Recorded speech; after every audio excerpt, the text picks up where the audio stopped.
আজকে আমরা সমান্তর প্রগতি শিখব। সমান্তর প্রগতি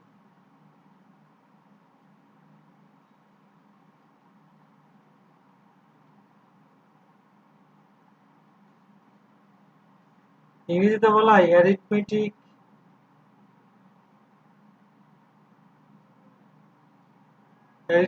প্রোগ্রেশন। ঠিক আছে, অ্যারিথমেটিক প্রোগ্রেশন।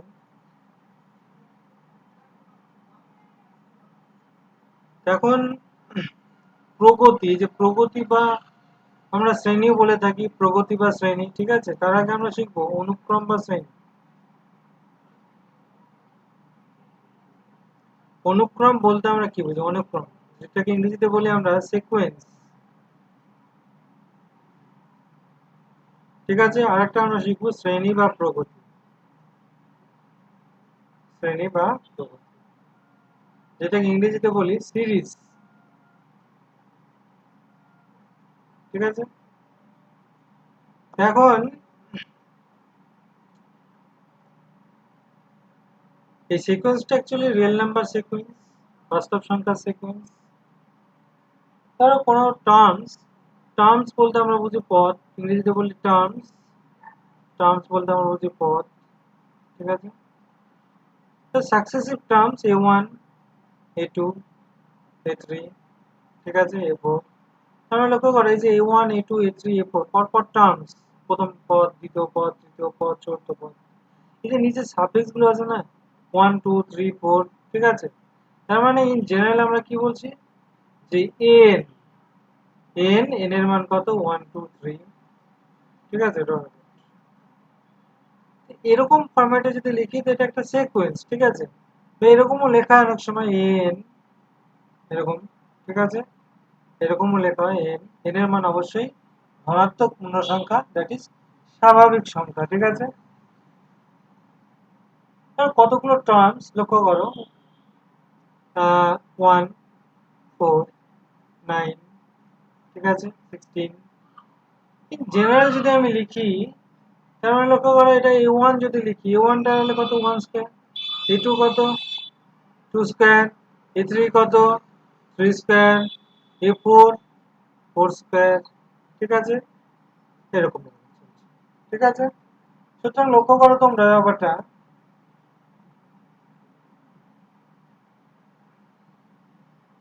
আমি যে টার্মস গুলো লিখলাম, চলে যাচ্ছে কেন? তাহলে এইটাকে আমি জেনারেল কি লিখতে পারি? এন স্কয়ার ফর্মে লিখতে পারি। তার মানে এন জেনারেল আমরা এখানে লিখতে পারি এন ইকুয়ালস টু কত? N square. ঠিক আছে, সুতরাং এটা একটা সিকোয়েন্স, অর্থাৎ এই যে নাম্বারস গুলো আছে সেইগুলোকে একটা জেনারেল ফর্মে লেখা হচ্ছে। ঠিক আছে, দিস ইজ এ সিকোয়েন্স। ঠিক আছে, সিকোয়েন্স। তার মানে আমি এন স্কয়ার ফর্মে যদি থাকে তাহলে 1 পুট করলে 1, 2 পুট করলে 4। ঠিক আছে, এইভাবে ব্যাপারটা চলে আসছে। আবার ধরো কোনো একটা সিকোয়েন্স এরকম থাকতে পারে,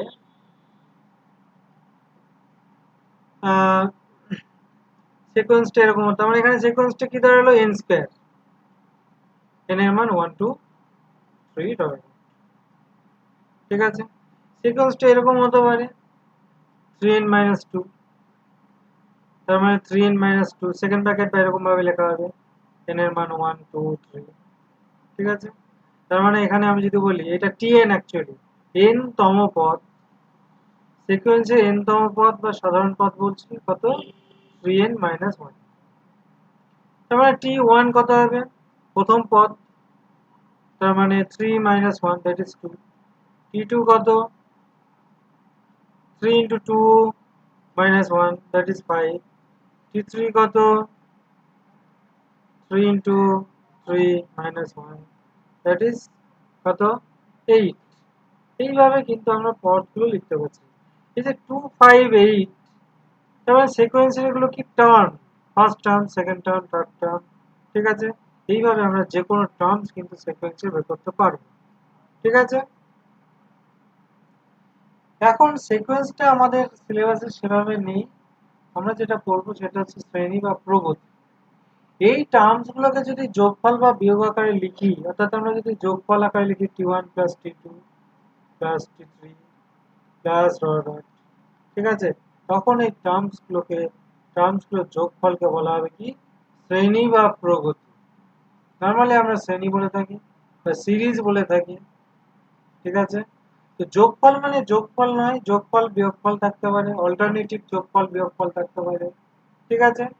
ইন জেনারেল আমরা এটা যোগ চিহ্ন দিয়ে লিখছি, টার্মসগুলো নেগেটিভ থাকলে বিয়োগ চিহ্ন চলে আসবে অটোমেটিক, ঠিক আছে?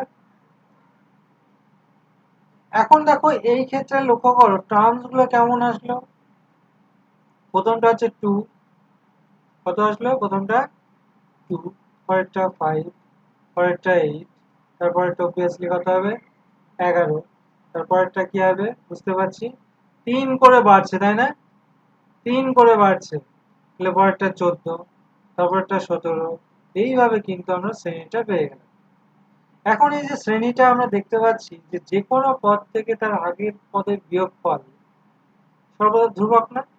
5 থেকে 2 বিয়োগ করলে 3, 8 থেকে 5 বিয়োগ করলে 3, 11 থেকে 8 বিয়োগ করলে 3। সুতরাং যে কোনো পদ থেকে তার আগের পদের বিয়োগফল সর্বদা যদি সমান হয় বা ধ্রুবক হয়, সেরকম শ্রেণীকে আমরা কি বলবো? সমান্তর শ্রেণী বা সমান্তর প্রগতি। তাহলে এটা কি হয়ে গেল? সমান্তর শ্রেণী, সমান্তর শ্রেণী বা সমান্তর প্রগতি, ঠিক আছে? তাহলে যে কোনো পদ থেকে তার আগের পদের বিয়োগফল অলওয়েজ কি হবে? ধ্রুবক। তার মানে আমরা যদি বলি এরকম যে t1 t2 t3 t4 dot সমান্তর শ্রেণীতে আছে,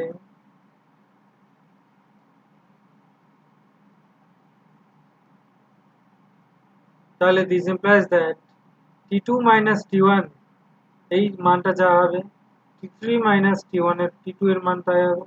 অর্থাৎ যে কোনো পদ থেকে তার আগের পদে, জাস্ট আগের পদের বিয়োগফল, ঠিক আছে, সর্বদা সমান হবে t4 মাইনাস t3। এরকম শ্রেণীকে আমরা কি বলবো? সমান্তর শ্রেণী, ঠিক আছে? তার মানে সমান্তর শ্রেণীর যদি প্রথম পদ a হয়, সরি আরেকটা জিনিস এখানে বলি, এই যে ডিফারেন্সটা বের করছে না, এই ডিফারেন্সটাকে বলা হয় সাধারণ অন্তর। সমান্তর শ্রেণী কি বলা হবে? সাধারণ অন্তর। ইংরেজিতে বলা হয় common difference, common difference, common difference, ঠিক আছে? এটাকে নর্মালি আমরা ডি হিসেবে ধরি, ডি ফর ডিফারেন্স, ঠিক আছে? এখন যদি প্রথম পদ এ হয়, তার মানে বুঝতে পারছো যে প্রথম পদ যদি এ হয়, ফার্স্ট টার্ম, প্রথম পদ মানে t1 সমান a, তাহলে পরপর পদগুলো কি হবে? প্রথমটা হচ্ছে a, পরেরটা a প্লাস d, পরেরটা a প্লাস 2d, তারপরেরটা a প্লাস 3d, ঠিক আছে, a প্লাস 4d। এইভাবে কিন্তু পরপর টার্মসগুলো কিন্তু আমরা পাবো। তো এই সিমিলারিটি থেকে আমরা সাধারণ পদটা বের করব। এখানে সাধারণ পদ বলতে কি বোঝাচ্ছে? n তম পদ, এখানে n তম পদকে আমরা বলবো সাধারণ পদ। লক্ষ্য করো এটা তো t1, এই টার্মটা কত? t2, এই টার্মটা কত? t3। লক্ষ্য করো t2 এ থাকছে a plus 1 into d, t3 তে থাকছে a প্লাস 2 ইন্টু d, অর্থাৎ 3 থাকলে 2 থাকছে। তারপর এখানে দেখো 4 থাকলে d এর আগে কি থাকছে? 3 থাকছে। এটা পঞ্চম পদের ক্ষেত্রে কি হচ্ছে? d এর আগে 4 থাকছে। তাহলে n তম পদের ক্ষেত্রে কি হবে? n তম পদের ক্ষেত্রে তাহলে কি হবে বলো? 1 কম থাকবে, that is a plus n minus 1 into d। তাহলে এটাই হচ্ছে n তম পদ, ঠিক আছে? তাহলে n তম পদের সূত্র কিন্তু আমরা বের করে ফেললাম, ঠিক আছে? সিমিলারিটি থেকে আমরা n তম পদটা কিন্তু পেয়ে গেলাম, ঠিক আছে? ব্যাপারটা বোঝা গেল? অর্থাৎ সাধারণ পদ বলতে এখানে বোঝাচ্ছে কোন পদটা? শ্রেণীটা সমান্তর শ্রেণীর সাধারণ পদ বলতে বোঝাচ্ছে n তম পদ। n তম পদ মানে tn, ফর্মুলা কি? a plus n minus 1 into d। যেখানে এটা হচ্ছে কি প্রথম পদ, nটা হচ্ছে কততম পদ? n তম মানে 10তম কি 50তম, ঠিক আছে? আর d হচ্ছে সাধারণ অন্তর। তাহলে এই ফর্মুলার সাহায্যে কিন্তু কোন একটা সিরিজের সমান্তর শ্রেণীভুক্ত শ্রেণীর যে কোনো পদ বের করতে পারবো। ঠিক আছে, এখন লক্ষ্য করো তিনটে যদি পদ সমান্তর শ্রেণীভুক্ত হয়, এ বি সি যদি সমান্তর শ্রেণীতে থাকে, বা সংক্ষেপে আমরা কি বললাম, arithmetic progression, that is AP তে আছে, তাহলে এখান থেকে আমরা পাবো B minus A equal to C minus B, that is এখান থেকে 2b equal to a plus সি। অর্থাৎ আমরা কি পেলাম, প্রথম আর তৃতীয় যোগফল মাঝেরটার দ্বিগুণ। ঠিক আছে, মানে প্রথম ইন্টু প্রথম প্লাস তৃতীয় ইজিক্যাল টু 2 ইন্টু দ্বিতীয় দ্বিতীয় পদ। ঠিক আছে, অর্থাৎ যে কোনো তিনটে পদ যদি সমান্তর শ্রেণীভুক্ত হয় তাহলে এই সূত্রটা সবসময় খাটবে যে প্রথম প্লাস তৃতীয় ইজিক্যাল টু 2 ইন্টু দ্বিতীয় পদ। ঠিক আছে,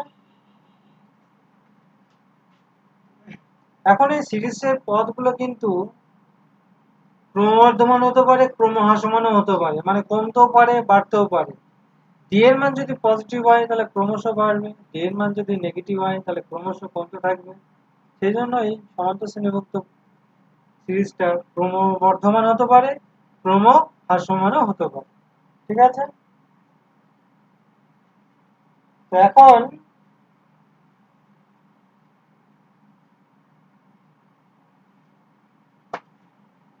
খুবই একটা ইম্পর্টেন্ট প্রপার্টি যেটা আমরা শিখবো সেটা হচ্ছে প্রথম এবং শেষ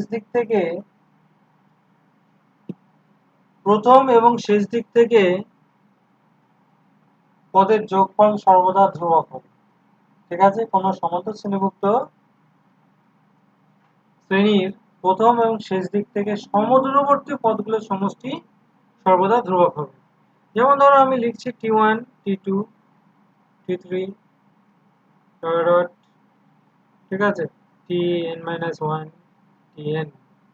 তাহলে প্রথম আর শেষ দিক থেকে সমদূরবর্তী পদ বলতে প্রথম পদ প্লাস শেষ পদ ইজিক্যাল টু প্রথম দিক থেকে দ্বিতীয় পদ ইজিক্যাল টু শেষ দিক থেকে দ্বিতীয় পদ, একইভাবে প্রথম দিক থেকে তৃতীয় পদ প্লাস শেষ দিক থেকে তৃতীয় পদ।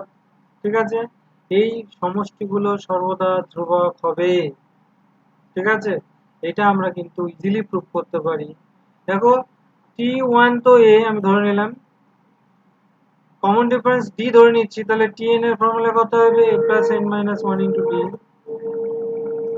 বা সিম্পলি আমি যদি বলি শেষ পদ হচ্ছে l, ঠিক আছে, শেষ পদটা কত l, তাহলে t1 প্লাস tn এর ভ্যালু কত, a প্লাস l। আবার t2 এর মান কত হবে বলো, a প্লাস d। আর tn মাইনাস 2 এর ভ্যালু কত হবে, শেষ দিক থেকে দ্বিতীয় পদ মানে l মাইনাস d, যোগ করো t2 plus t of n minus 2, that is a plus d plus l minus d। dt কেটে গেল, তাহলে a প্লাস l। তাহলে এখানেও দেখো a প্লাস l আসলো, t1 প্লাস tn, এটা কি t1 প্লাস tn, এটা t2 plus tn minus 2, a plus l, এটাও a প্লাস l, প্রত্যেকটাই কিন্তু এটাও কিন্তু a প্লাস l ই হবে, কারণ এটার মান হচ্ছে a প্লাস 2d আর এটা হচ্ছে l মাইনাস 2d, তাহলে 2d উল্টি ক্যান্সেল হলে a প্লাস l ই হবে। তাহলে প্রথম এবং শেষ দিক থেকে সমদূরবর্তী পদগুলির যোগফল সর্বদা ধ্রুবক, এটা আমরা কিন্তু পাচ্ছি। খুব ইম্পর্টেন্ট ফর্মুলা বা ইম্পর্টেন্ট উপপাদ্য হিসেবে এটাকে মনে রাখতে পারো। এখন যে কোনো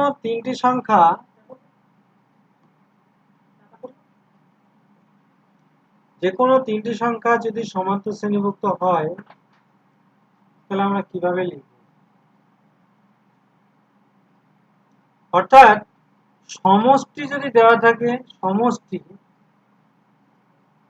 সমান্তর প্রকৃতভুক্ত সংখ্যার সমষ্টি দেওয়া আছে, ঠিক আছে, তাহলে তিনখানা সংখ্যা আমরা কিভাবে লিখবো, ক্যালকুলেশনের সুবিধার্থে তিনটি সংখ্যা আমরা কি করে লিখবো, তিনটি সংখ্যা আমরা লিখবো, প্রথমটা a মাইনাস d, পরেরটা এ, পরেরটা এ প্লাস ডি। লক্ষ্য করো এখানে প্রত্যেকের সঙ্গে ডি যোগ করলে পরের পদগুলো পাচ্ছি, তাহলে কমন ডিফারেন্সটা কিন্তু ডি থাকলো, প্রথম পদটা হচ্ছে এ মাইনাস ডি। এবার দেখো এই ফর্মে কেন লেখা হলো, এই তিনটে পদ কিন্তু সমান্তর শ্রেণীভুক্ত, পরিষ্কার বুঝতে পারছি। কিন্তু সমষ্টি যদি করি দেখো ডি ক্যান্সেল হয়ে যাবে, 3a পাবো। ঠিক আছে, অর্থাৎ সমষ্টি যদি দেওয়া থাকে তাহলে এই ফর্মে ধরলে আমাদের ক্যালকুলেশন করতে সুবিধা হবে। একই রকম ভাবে যদি চারটে সংখ্যা আমরা ধরে নিই যেখানে সমষ্টি দেওয়া আছে, তাহলে কিভাবে ধরবো, এ মাইনাস থ্রি ডি, পরেরটা এ মাইনাস ডি, পরেরটা এ প্লাস ডি, পরেরটা এ প্লাস থ্রি ডি। এখানে কিন্তু কমন ডিফারেন্স 2d হয়ে গেল, তাই না? কমন ডিফারেন্স চেঞ্জ হোক কিন্তু কমন ডিফারেন্স তো থাকছে, এখানে 2d হচ্ছে কমন ডিফারেন্স। ঠিক আছে, এইখানে একটা জিনিস খেয়াল করো, যদি যোগ করি তাহলে কিন্তু ডিটা ক্যান্সেল হয়ে যাবে। তাহলে যোগফল দেওয়া থাকলে এই ফর্মে ধরলে আমাদের ক্যালকুলেশনের সুবিধা হবে। একইভাবে যদি আমরা পাঁচটা পদ ধরে নিই যেখানে যোগফলটা দেওয়া আছে, তাহলে এ মাইনাস টু ডি, পরেরটা এ মাইনাস ডি, পরেরটা এ, তারপরেরটা এ প্লাস ডি, তারপরেরটা এ প্লাস টু ডি। ঠিক আছে, এই ফর্মে আমরা ধরে নিলে একই রকম ভাবে যোগফলটা দেখো ডি ক্যান্সেল হয়ে যাবে, 5a পেয়ে যাবো। ঠিক আছে, অর্থাৎ যোগফল দেওয়া থাকলে আমরা এই ফর্মেটে ধরলে সুবিধা হবে বলে আমরা এই ব্যাপারগুলো একটু খেয়াল রাখবো। ঠিক আছে, এবার আসছি আমরা সমান্তরের মধ্যক কাকে বলে। ঠিক আছে, সমান্তরীয় মধ্যক, সমান্তরীয় মধ্যক কাকে বলে।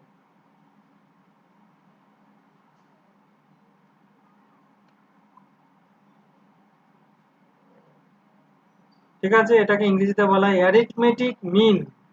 Arithmetic mean, that is A M, সংক্ষেপে কি লেখা হবে, এম। ঠিক আছে, সমান্তরীয় মধ্যক। এখন যদি এ বি সি যদি সমান্তর শ্রেণীতে থাকে, সমান্তর শ্রেণীতে থাকে,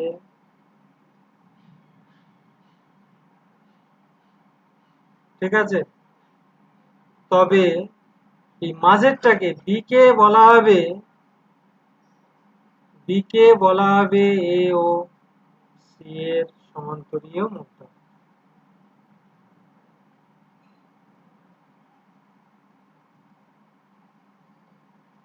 ঠিক আছে, তাহলে এখান থেকে দেখো আমরা পাবো কত, A plus C equal to two B. যেহেতু সমান্তর শ্রেণীতে আছে তাহলে প্রথম আর তৃতীয় যোগফল মাঝেরটার দ্বিগুণ, তাহলে বি ইকাল টু কত হবে, এ প্লাস সি বাই টু।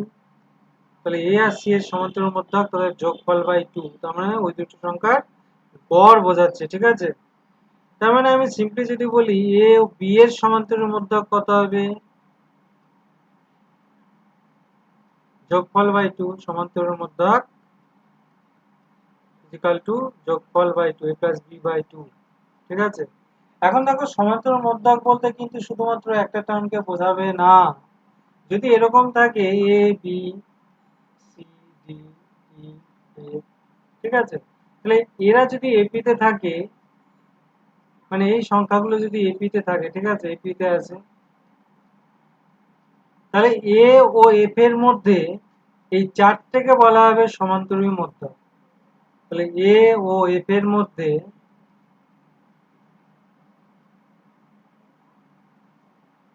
চারটি সমান্তরাল মধ্যক কে কে, চারটি সমান্তরাল মধ্যক,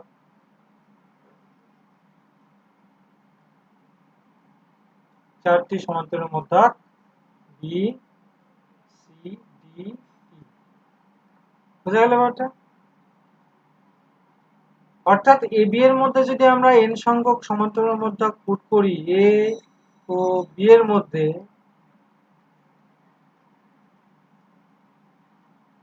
বি এর মধ্যে এন সংখ্যক সমান্তরাল মধ্যক,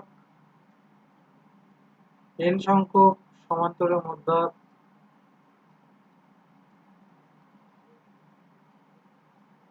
স্থাপন করলে কি হবে, স্থাপন করলে এ তার এক্স ওয়ান সমান্তরাল মধ্যক গুলো হচ্ছে এক্স ওয়ান এক্স টু, ঠিক আছে, x three dot dot x N. n সংখ্যক সমান্তরাল মধ্যক এরা, বুঝতে পারলে ব্যাপারটা? এরা হচ্ছে n সংখ্যক সমান্তরাল মধ্যক,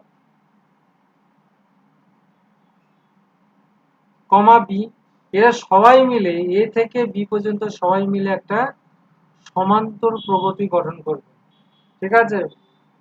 এরা এপিতে থাকবে, মানে সমান্তর প্রগতিতে থাকবে, ঠিক আছে?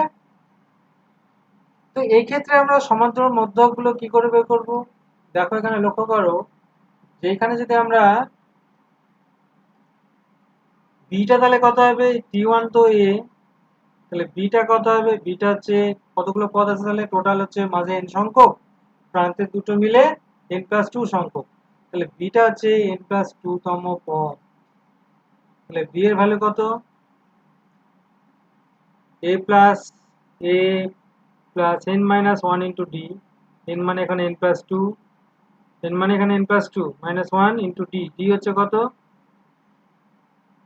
ডি হচ্ছে কমন ডিফারেন্স, ডিটা ধরে নিচ্ছি, ডি হচ্ছে কমন ডিফারেন্স, তাহলে এখান থেকে দেখো আমরা পাচ্ছি N minus one into D, sorry N plus one into D equal to B minus A, এটাকে আমি লেফটে নিয়ে গেলাম, বি মাইনাস এ, তাহলে ডি এর মানটা যদি পেয়ে যায় দেখো b minus a by n plus one, তাহলে এই মানটা যদি আমরা পেয়ে যাই তাহলে কি হবে, এর সঙ্গে যোগ করলে এক্স ওয়ান পাবো, এক্স ওয়ান এর সঙ্গে ডি যোগ করলে এক্স টু পাবো, আবার এক্স টু এর সঙ্গে ডি যোগ করলে এক্স থ্রি পাবো, এইভাবে কিন্তু পরপর আমরা সমান্তরীয় মধ্যকগুলো কিন্তু বের করতে পারবো, ঠিক আছে? এবার আসছি আমরা যে সমান্তর শ্রেণীভুক্ত পদগুলোর যোগফল আমরা কি করে নির্ণয় করব, ঠিক আছে? যোগফল কি করে নির্ণয় করব, সমান্তর শ্রেণীভুক্ত পদের যোগফল, সমান্তর শ্রেণীভুক্ত পদের যোগফল, সমান্তর শ্রেণীভুক্ত পদের যোগফল,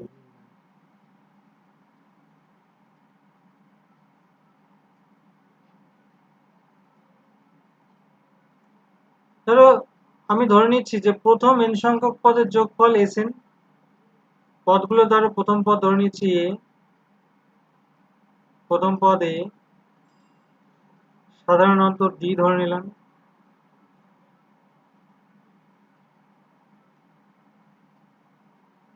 আর এলটা ধরে নিলাম আমি শেষ পদ,